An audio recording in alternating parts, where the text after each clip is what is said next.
Touch क्रांति के जनक और एप्पल के फाउंडर स्टीव जॉब्स का 5 अक्टूबर को ही दिन हुआ था निधन। जानते हैं इसके सफलता के मंत्र अंदर की बात में। स्टीव जॉब्स एप्पल के सह-संस्थापक, अध्यक्ष और सीईओ थे। उन्होंने अपनी जिंदगी में बहुत संघर्ष किया, यहाँ तक कि पैसों की कमी की वजह से उनको अपनी पढ़ाई तक छोड़नी पड़ी। जिंदगी में बड़ी बड़ी चुनौतियों का सामना कर उन्होंने एप्पल की शुरुआत की थी। स्टीव जॉब्स ने एप्पल से दुनिया में अपना डंका बजाने के बाद 5 अक्टूबर 2011 को उन्हें दुनिया को अलविदा कह दिया। एप्पल के पूर्व मुख्य कार्यकारी और संस्थापक स्टीव जॉब्स का 2011 में 56 वर्ष की आयु में निधन हो गया। स्टीव जॉब्स को एक कामयाब बिजनेसमैन के साथ साथ एक बेहतरीन इंसान भी माना जाता है। उनके द्वारा कही गई कुछ बातें बेहद मशहूर हैं। स्टीव जॉब्स के सफलता के मंत्र का कुछ इस प्रकार है कि कभी कभी जिंदगी आपको ईंट से सिर पर मारेगी, लेकिन तब भी आपको अपना भरोसा नहीं खोना है। गुणवत्ता का मापदंड बनिए। कुछ लोग ऐसे वातावरण के आदी नहीं होते जहां उत्कृष्टता की उम्मीद की जाती है। कभी कभी जब आप कुछ नया करते हो तो आप गलतियां करते हो। उन्हें जल्दी से मान लेना बहुत जरूरी है और मानने के बाद उसमें सुधार करना भी बहुत जरूरी है। Bureau report, GS।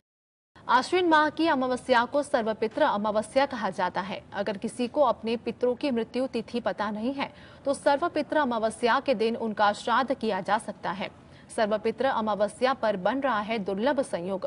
कैसे करें पितरों की विदाई, देखते हैं खास रिपोर्ट। पितृपक्ष में सर्वपितृ अमावस्या का विशेष महत्व होता है। यह श्राद्ध की सबसे अहम और आखिरी तिथि होती है। इस बार सर्वपितृ अमावस्या 14 अक्टूबर के दिन है। ज्योतिषाचार्यों के अनुसार इस साल 14 अक्टूबर को पितृपक्ष की अमावस्या पड़ रही है। इसे मोक्षदायिनी अमावस्या भी कहते हैं। इस बार सर्वपितृ अमावस्या पर बहुत ही शुभ संयोग बन रहा है। इस बार अमावस्या के दिन के चलते इसे शनिचरी अमावस्या भी कहा जाएगा। इस दिन साल का अंतिम सूर्य ग्रहण भी लगने जा रहा है। इस दिन शुभ इंद्र योग भी बन रहा है। सर्वपितृ अमावस्या के अश्विनी माह में पड़ने से इसका महत्व और बढ़ गया है। इन शुभ संयोग में पितरों का तर्पण कर उन्हें प्रसन्न और तृप्त किया जा सकता है। सर्वपितृ अमावस्या तिथि को ही पितृपक्ष का समापन होता है। इस दिन प्रातः स्नान करने के बाद गायत्री मंत्र का जाप करते हुए सूर्यदेव को जल अर्पित करना चाहिए। पीपल में पितरों का वास माना जाता है। इस दिन काले तिल के साथ पितरों को जल अर्पित करते हैं। इससे घर में हमेशा पितरों का आशीर्वाद बना रहता है। Bureau report, GSTV।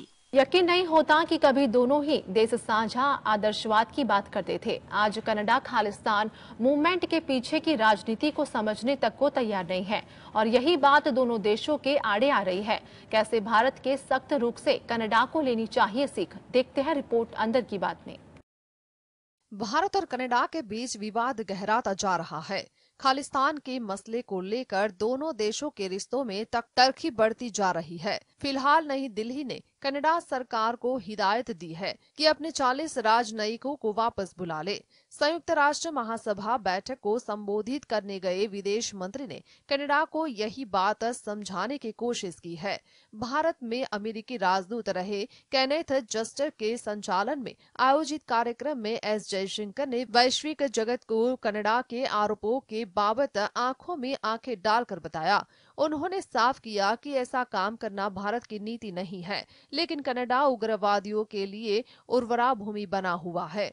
उन्होंने जस्टिन ट्रूडो के मंसूबों को बेनकाब करते हुए कहा कि कनाडा में पृथकतावादी तत्वों से जुड़े संगठित अपराधों के तमाम मामले प्रकाश में आए हैं, जिन पर कई बार कार्यवाही के बाबत कनाडा सरकार को कहा गया है। चीन ने जब 1962 में भारत की पीठ में छुरा घोंपा तो भारत को रियल पॉलिटिक्स समझ में आई। अब का भारत वैश्विक रंगमंच का केवल दर्शक नहीं, उसका भागीदार है। अब भारत कठोर राजनीतिक की भाषा बोल रहा है और कनाडा उसे जितनी जल्दी समझ ले उतना ही बेहतर है। Bureau report, GS। में चीन समर्थक राष्ट्रपति मुइज़ू के चुनाव पर भारत की सतर्क नजर है। क्या मालदीव भारत से बढ़ाएगा दोस्ती का हाथ? क्या है पूरा मामला, देखते हैं स्पेशल रिपोर्ट। भारत के लिए विदेशी मोर्चे पर एक और फ्रंट खुल गया है। वहां चीन के समर्थक और चीन द्वारा समर्थित मोहम्मद मुइज़ू ने जीत हासिल कर ली है। हालांकि मुइज़ू के शपथ लेने की तारीख 17 नवंबर है, इसलिए तब तक इब्राहिम सालेह की कार्यकारी राष्ट्रपति बने रहेंगे। मुइज़ू खुले तौर पर चीन के समर्थक है उन्होंने लंदन यूनिवर्सिटी से इंजीनियरिंग की पढ़ाई की है। वह 2012 में राजनीति में आए और मंत्री बने। 2013 में जब अब्दुल्ला यामीन राष्ट्रपति बने तब भी वह मंत्री रहे। मुइज्जू को चीन का समर्थक माना जाता है। वह कई बार खुले तौर पर चीन के समर्थन और भारत के विरोध में बयान दे चुके हैं। साले को भारत समर्थक माना जाता है और उन्होंने इंडिया फर्स्ट नीति पर काम करना शुरू किया था। इसी वजह से भारत के लिए फिलहाल चिंता की वजह बढ़ गई है। वैसे मुइज्जू तुरंत भारत से सारे संबंध खत्म नहीं कर लेंगे और भारत के लिए यही मौका है। जवाहरलाल नेहरू विश्वविद्यालय में अंतर्राष्ट्रीय संबंधों के विशेषज्ञ अभिषेक श्रीवास्तव कहते भी है, ऐसा नहीं है कि चीन तुरंत ही मालदीव पर प्रभावी हो जाएगा।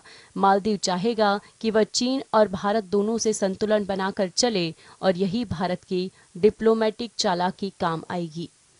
Bureau report, GSTV।